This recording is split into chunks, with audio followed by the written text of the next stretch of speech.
호세아 11장은 4장부터 11장까지 이어지는 호세아의 고발장, 하나님이 호세아를 통하여 이스라엘에게 외치는 고발장 중에 나타나는 마지막 부분이라고 생각하시면 좋을 것 같습니다.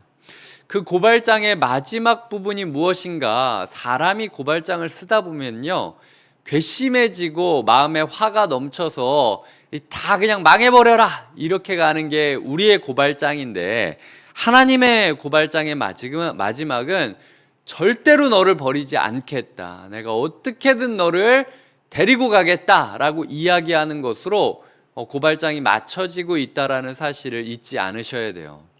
오늘 본문은 8절에서 보시면 어찌 너를 놓겠느냐, 어찌 너를 버리겠느냐, 어찌 너를 누구누구 같이 놓겠느냐, 어찌 너를 누구누구 같이 두겠느냐 라고 이야기를 하며, 내 마음이 내 속에서 돌이키어 나의 긍휼이 온전히 불붙듯 하도다 라고 이야기하며, 마치 불이 한번 붙었을 때 이 불을 어떻게 꺼야 할지 모르는 상황처럼 맹렬히 타오르는 하나님의 열정적인 사랑을 외치고 있다라는 거죠. 그래도 나는 같이 살 거야. 그래도 나는 같이 있을 거야. 그래도 나는 버리지 않을 거야. 이 아드마와 스보임은 제가 기억하기로는 소돔과 고모라의 심판을 이야기할 때 소돔과 고모라 인접해 있는 도시들을 얘기할 때 언급되는 도시들로 알고 있습니다. 그렇기 때문에 이스라엘에게, 에브라임 북이스라엘에게 하나님께서 긍휼 때문에 너를 사랑하고 있다라는 것. 내가 너와 나 사이에 시시비비를 가리는 게 아니라 어떤 일이 있더라도 나는 너를 버리지 않겠다라고 이야기하는 것이다 라는 사랑의 메시지를 견고히 하고 있다라는 거죠. 오늘 말씀을 읽으며 개인적으로도 그리고 공동체적으로도 저는 하나님의 긍휼에 집중해야 된다라는 생각을 하게 되었습니다.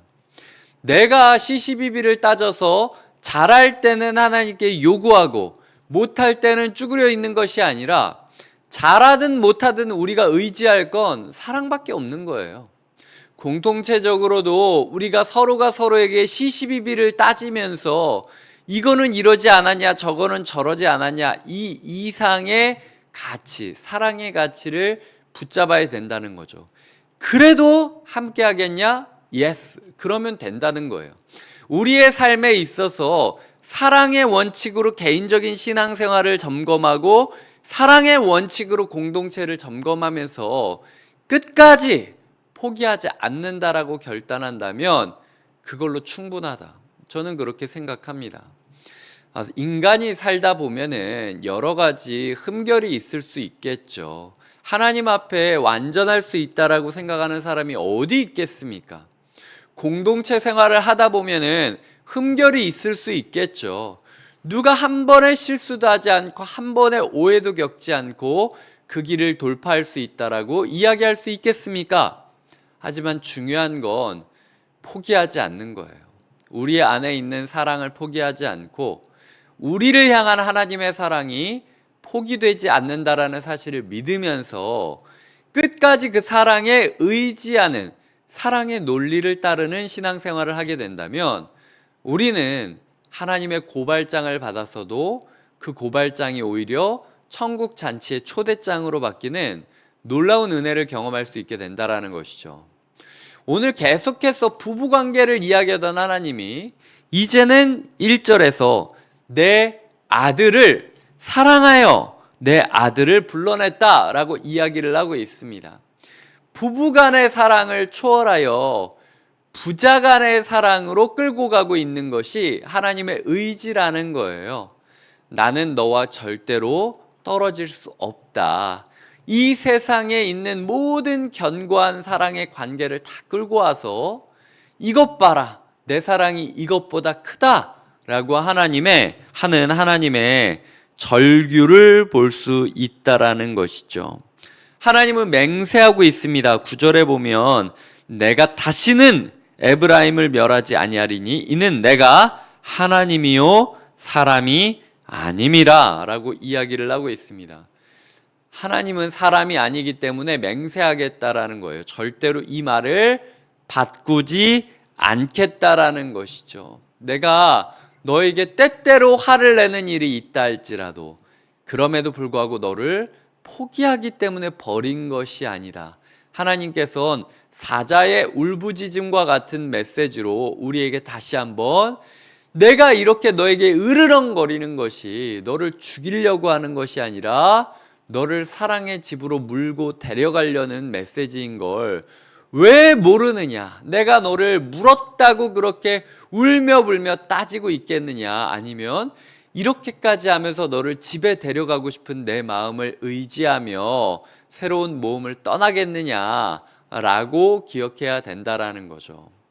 어제 오늘 말씀을 묵상하며 언젠가 동화인가 옛날 전래동화를 읽다가 그 길거리에서 잠들어 있는데 불이 났을 때 그 불이 난 주인을 지키려고 강아지가 막 몸에 물을 묻혀서 이렇게 하기도 하고 아니면은 물어가지고 그 끌고 갔다라는 이야기도 듣고 뭐 여러 가지 이야기들이 생각이 났습니다. 우리는 사자 같은 하나님을 보며 당황하면서 하나님께 어떻게 이렇게 사랑의 하나님이 나한테 이 사자 같은 모습으로 올 수 있냐라고 이야기하곤 해요. 기도할 때 우리의 마음에 억울함이 넘칠 때가 있지 않습니까? 사랑의 하나님이라면서 왜 나한테는 이렇게 소리 지르세요? 사랑의 하나님이라면서 왜 나는 이렇게 거칠게 다루세요?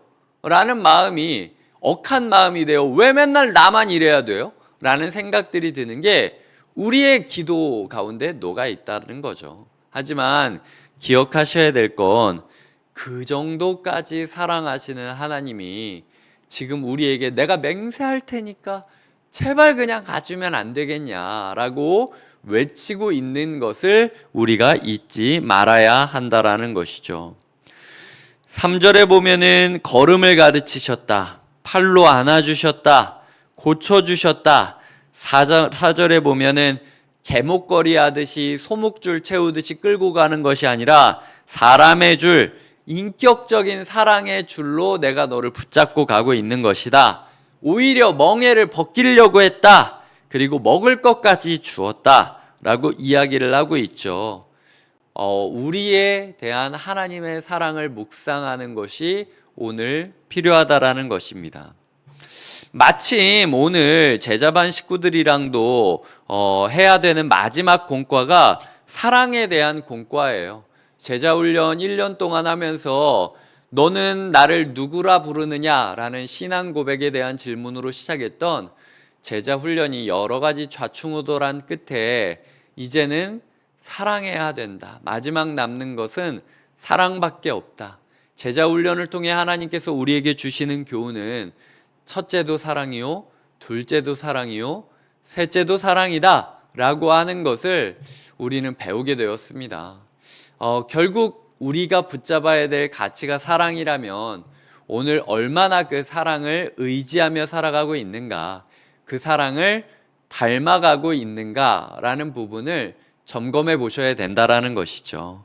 오직 사랑만 기억하고 사랑만 기억되는 하루가 되시길 주님의 이름으로 부탁드립니다. 기도하시겠습니다. 하나님 감사합니다. 우리의 삶에 역사하여 주시고 사랑으로 기억되어 주시고 사랑으로 역사하여 주시고 사랑을 담게 하여 주시옵소서. 끝까지 우리를 포기하지 않으시는 하나님, 그리고 그 하나님을 닮아 끝까지 공동체를 포기하지 않겠다라고 결단하는 우리 가운데 함께하여 주시옵소서. 예수님의 이름으로 기도드립니다. 아멘.